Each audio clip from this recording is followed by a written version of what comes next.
You know, it's some good old-fashioned horizontal rain when your trousers are dry on one side and completely soaked on the other. I had to put waterproofs on because it's that kind of rain that you can't see. So I didn't realise I was getting wet until I was leaving the Twin Law Cairns and I realised that one side of my trousers were completely soaking and the other side completely dry. So I've had to put my full waterproofs on. But yeah, looks like we're getting close to the reservoir. Now just got to a road and a signpost. Southern Upland Way. Oh, what does it say? Longformacus, 4 miles. Winning, Lauder, 11 miles. Oh, we're doing well. It's only, what time is it? Just trying to use my watch. It is 11:52 in the morning. That's pretty good. It's before noon. I'm very happy with the progress. Come on, feet, hold up.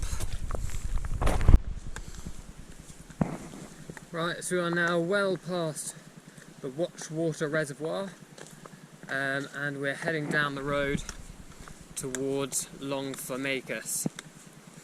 So I think we've got about 2 miles to go. The road is absolutely killing my feet, so I'm trying to walk on the verge as much as possible.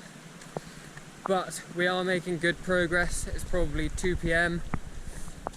I've had lunch already, stopped off, which meant I'm freezing cold now because of the wind and the rain. I didn't put on any more layers, which was silly. I just kind of waited it out and ate some food. That means I need to build the sweat back up again.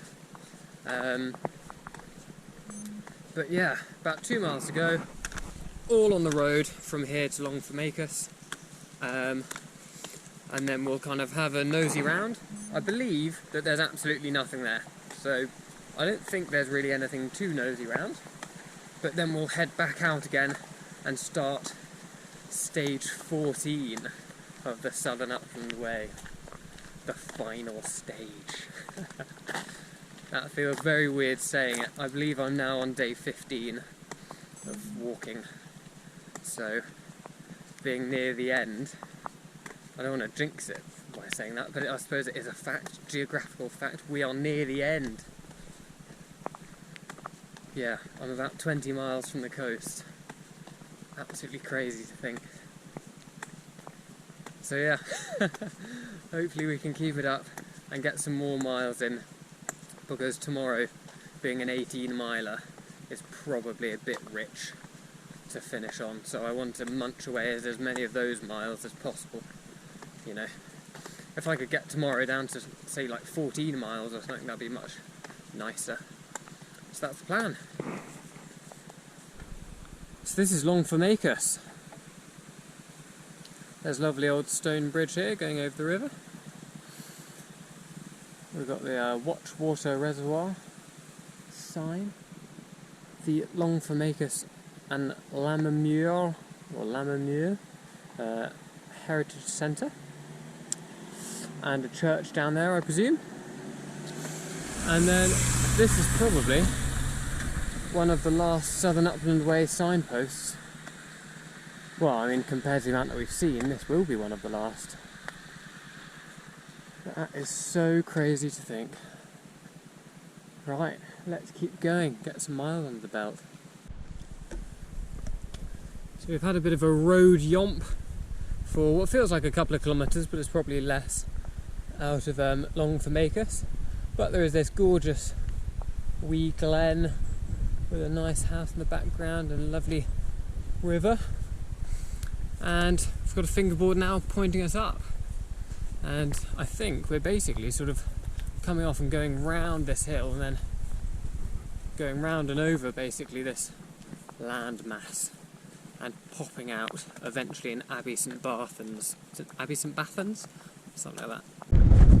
Well, there may be a wind farm, but there are also some lovely views of the open hill and some forest that I think we're going to go through, or at least past. So despite having only just left Longformacus, we've actually got some nice kind of moorland stomping, which is always, well, it's a lot better than road, isn't it? And we've got some more invisible rain as well, so I'm oh, how do I spin this around? There we go.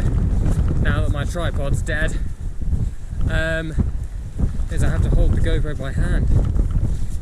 But yeah, more invisible rain, so I can hear it lashing my hood, but I can barely even see it. But it's relatively drenching with the force that is being driven through me. So I'm hoping we can find somewhere a bit more sheltered to wild camp. Because as per usual, it is blowing a hilly up on these hills. I think we just passed over 273 meters altitude or so. I don't know if there's a cairn, but I remember seeing it on the map. And quite funnily, as some friends pointed out, everything that I see it in terms of altitude, I'm going to have to lose as I'm going down to the ocean. So yeah, this is an 18-mile stretch from Longformacus to coe-burns-path, and yeah, we're just going to try and take off, you know, even taking off 3 miles today would mean a nice 15-miler tomorrow. But considering I have to get back to the van in Sanka and home and finish the Southern Upland Way and swim in the sea, I need to get to the, oh god, yuck. I need to get to the coast and get in the sea ASAP. If I can get there at noon, that's impossible, but if I could get there at noon, I would want to, because getting back to Sanka is going to be difficult. Speaking to locals, they expect that I'm going to have to get a train to Edinburgh, then Edinburgh to Glasgow, then Glasgow to Kilmarnock, and then Kilmarnock to Sanka. So it's not looking good. So as you can tell, I need to get to coe-burns-path as early as I can tomorrow.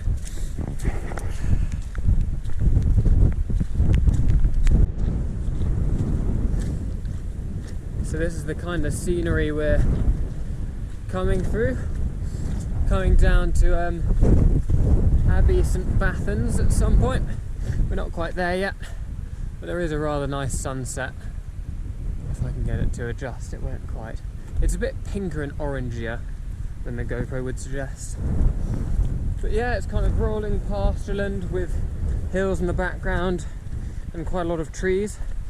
I believe we're dipping down now through the woods, through the forest, down into a valley.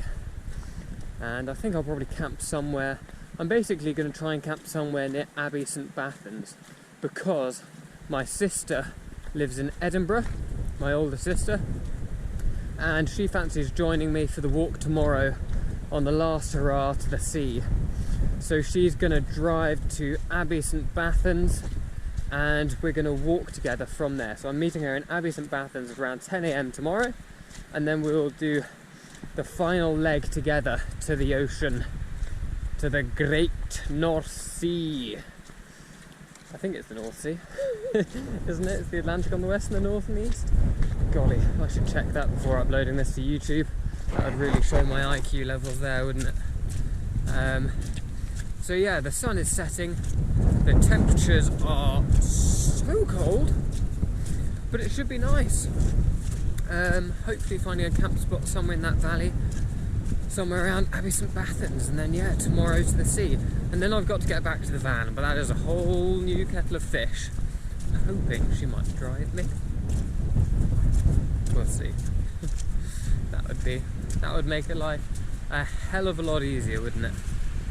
So yeah, let's keep the pace up, keep the blood flowing so I don't get too cold, make a few more kilometres, munch a couple miles, and yeah, head to Abbey St Bathans. So tomorrow's the last day. Sort of can't believe I'm really saying that. Feels very weird. It will be my 16th day walking. That is including kind of, you know, I only did a half day when I got to the Beehive Bothy, but I'm counting that as a full day, obviously. 16 days on the trail, including half days and stuff. And yeah, I'm sort of surprised that I got this far, I won't lie. It's definitely one of the hardest things I've done. in the top 2 things I've ever done. I would say it's the hardest thing I've ever done, but cycling up South America was pretty hard. Although it doesn't feel as hard because it was a while ago, and Type 2 fun means that it was really fun. You know, looking back on it, you think, oh, it was amazing. But obviously that was very tough. Yeah. Doing it this time of year, would I recommend it? No, not really. Not because it's, I don't know, not because it's been bad. It hasn't. I have obviously enjoyed it. But if you're able to choose a different time of year, choose a different time of year. This is when I did it because I've just finished my master's degree and finished that in mid-October. So I left kind of late October. It's now the 18th of December. So if you're trying to do the maths and asking yourself how it's only been 16 days on the trail, if it's now late November, it's because when my tent got eaten through by mice, I ordered another one on next day delivery. Next day delivery, my arse, DHL took a week to deliver it. So I was in Sanka, twiddling my thumbs for a week. So not great, hence I'm saying 16 days on the trail, because in total it was about 3 weeks, including the tent. Which is a shame, because if I had known that it wouldn't be next day delivery, despite paying an extra 15 quid for next day delivery, I would never have done it. I'd have just duct taped up my original tent. But there we go. Hindsight is a marvellous thing. So, yeah, I would choose a different time of year, because the first half was 100 miles of bog, and then the second half was 100 miles of sloppy mud. So it's been very wet, and as I was saying, I think the night before last, the difficulty in doing it at this time of year when it, you know, we've had Storm Aiden and then storm after storm after storm, and there's been so much rain that I've never had a chance, aside from B&Bs, I've never had a chance to dry anything. And my tent the night before last actually was smelling of mould, and that's not good. So I'd prefer to do it, or one would prefer to do it in spring or autumn, summer if you can cope with the midges.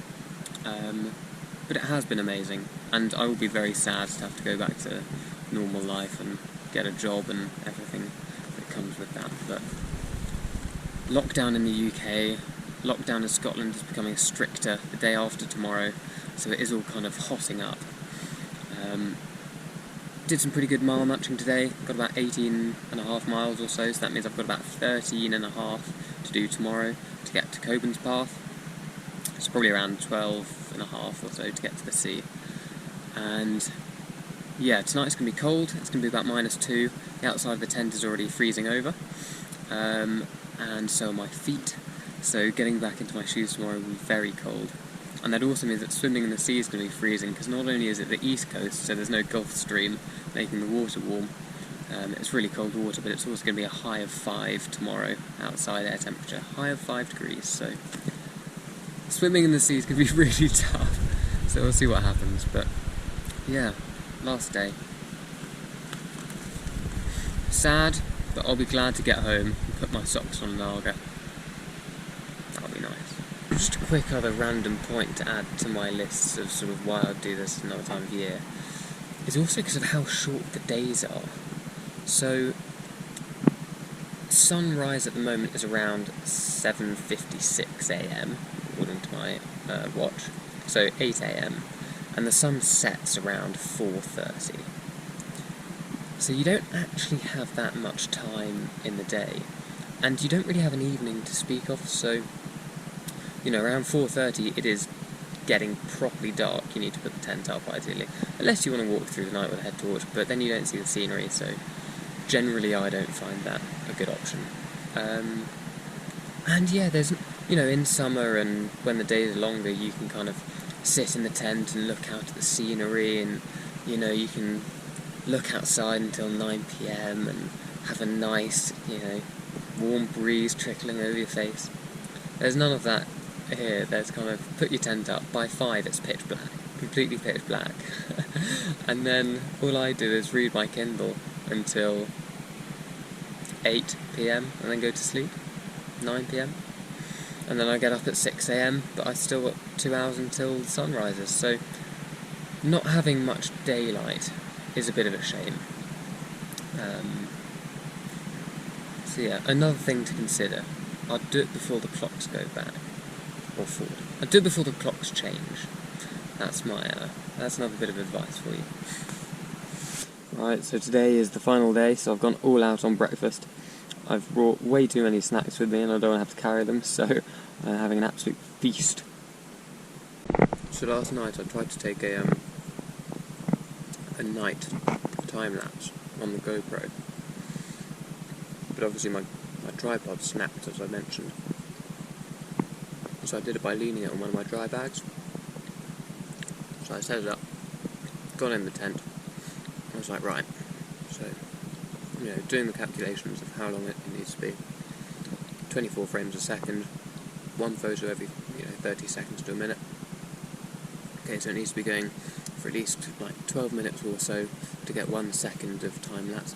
And I was like, right, okay, so I need to leave it out there for about 2 hours or so. So let's make some supper. Where's my food? Oh, balls. My food bag is the one that I've propped the GoPro up with.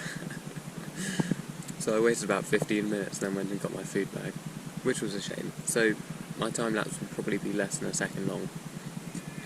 But there we go. You live and you learn. Bit stupid of me, but ho hum. It wasn't really working very well anyway because it's so windy. Or, it's died down now fortunately, but it was so windy last night. Gusts of at least 35. But the tent fabric was obviously blowing all over the place, which means that the tent's quite blurry because of the long exposure. So not the best, well, definitely not the best nighttime photography, but hopefully a nice memento of my final night.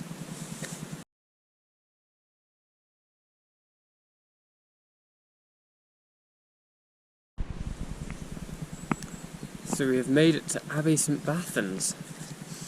It's a glorious day, although absolutely frigid. I'm not sure quite what temperature it is, but I know it's high as a 5 today. But my thumbs are frozen. So we'll keep on hiking. We're going straight ahead, I believe. Heading that way. Oh, and then turning right, I think, along the river and whatever else. But yeah, heading to the sea. It does say Riverside Bakehouse this way. It's quite tempting. I don't know how far that is. Right, so there's a nice little kind of interest board here, which shows us Abbey St Bathans right at the end, the last stop before Cockburnspath.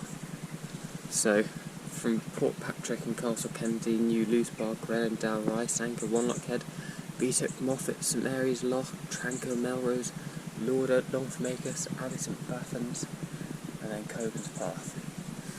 So that's quite cool. Hiya!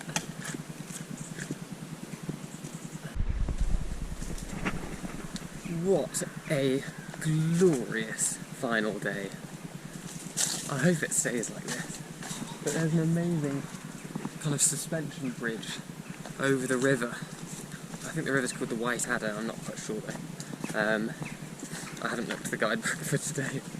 I'm just basking in this cold but warming sunlight. You know when it's freezing cold, but the sun is so strong that, you're in the shade and it's cold, but you pop out and it's just so warming. Like drinking a hot drink on your face. Anyway, there's, in case you're interested, there is an Airbnb in Abbey St Bathans, which is right en route, and it's actually sort of designed for people who are doing the Southern Upland Way, and there's a wood burner and everything, so that could be a really nice stop. I spoke to the farmer, and they run the Airbnb. It's one of the kind of farm cottages in Abbey St Bathans, which seems to be kind of one sort of nice farm. And he also said, we started chatting about camping, and he was asking me where I camped, because he's thinking about establishing a campsite for people on the Southern Upland Way. So if you're coming in the future, do some Googling. Abbey St Bathans, there may well be a campsite. There is an Airbnb. There are no shops or anything, it's absolutely tiny. However, very recently, a bakehouse opened. It's called the Riverside Bakehouse, the one that I pointed out earlier. I asked him about it and he said it's just up here, basically on the Southern Upland Way now. So I don't know if they'll be open because COVID means different opening hours, But if they are, that could be a rather nice second breakfast. Hey, what if they do a latte? If they do good coffee and a pan of chocolate, I am in. Yeah, we've got some glorious walking through this lovely woodland alongside the river, and then apparently there's another kind of cool suspension bridge. So, yeah, what a lovely last day. What a lovely last day. I was worried that it was going to be absolutely miserable, but it's not. It is currently glorious. That warms my heart. What a great finish. Right, so we're at the second bridge, and how cool is this? Airbnb treehouse with chalet, and there's just the coolest treehouse. That is amazing. I wonder if we get a better view from it up here. In fact, there are loads of really cool buildings and cool Airbnbs. I am liking Abbey St Bathans. It just seems like this. Oh, it just seems glorious.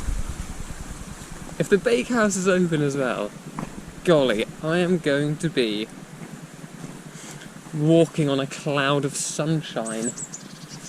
Seems oxymoronic, but... Ah, and here's the other bridge. Right.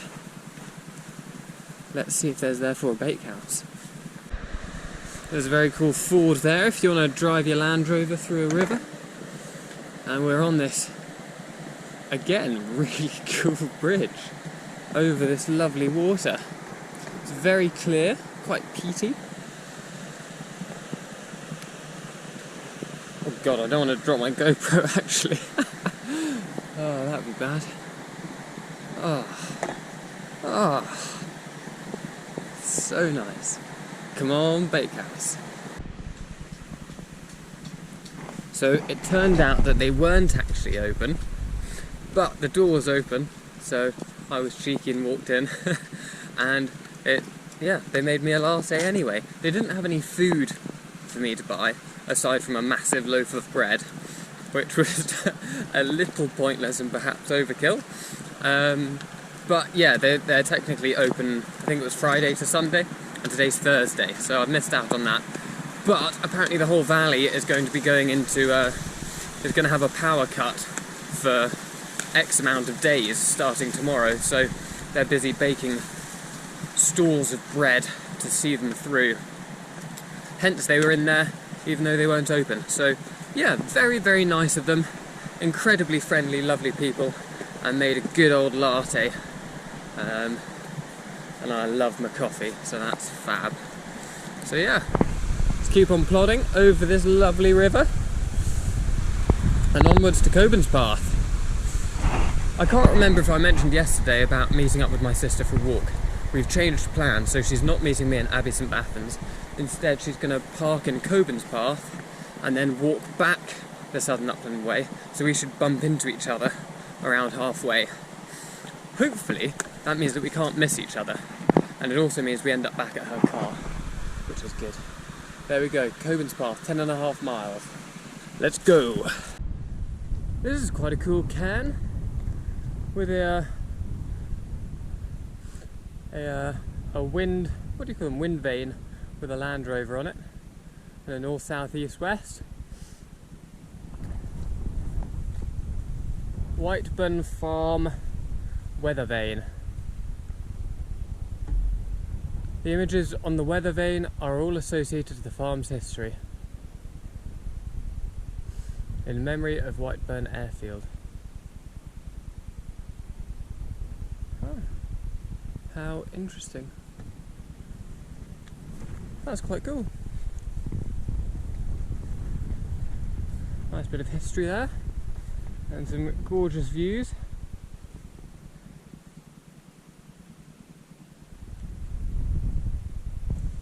Cockburnspath, 10k to go. Well, we found Lucy. So we're coming down through this wood, and there's a lovely bridge, a viaduct, made out of stone, but more importantly, not that you can see it, But there's the sea! I can see the sea. We've got about an hour tops of sunlight left, probably half an hour, so hopefully we can get there before we lose all light, because that's my only form of towel. There she is, the Great Briny. And in a lovely golden hour as well. Say cheese. So it'll be time for one chilly, chilly dip.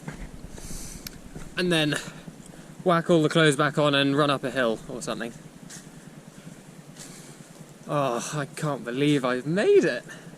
I genuinely thought, what with my seating my equipment and the broken feet and everything else, that I probably wouldn't make it all the way, but I have. Well, I won't say that yet, I could break my leg on the way down. Right, I'm going to stop filming and make sure I make it to the beach. We have made it to the sea. God, I'm so happy. There is a caravan site thing right on the sea here in Pease Bay, and some surfers, and the waves are properly coming in, but I'm gonna have to do it. I'm gonna have to get in the sea. Why have I done this to myself? So we just walked through a little stream up there in order to get down to this sandy part of the beach, and the water is so cold it aches. My feet and legs are aching. Oh, I don't know how I'm gonna get in. Pray for me. Why am I doing this?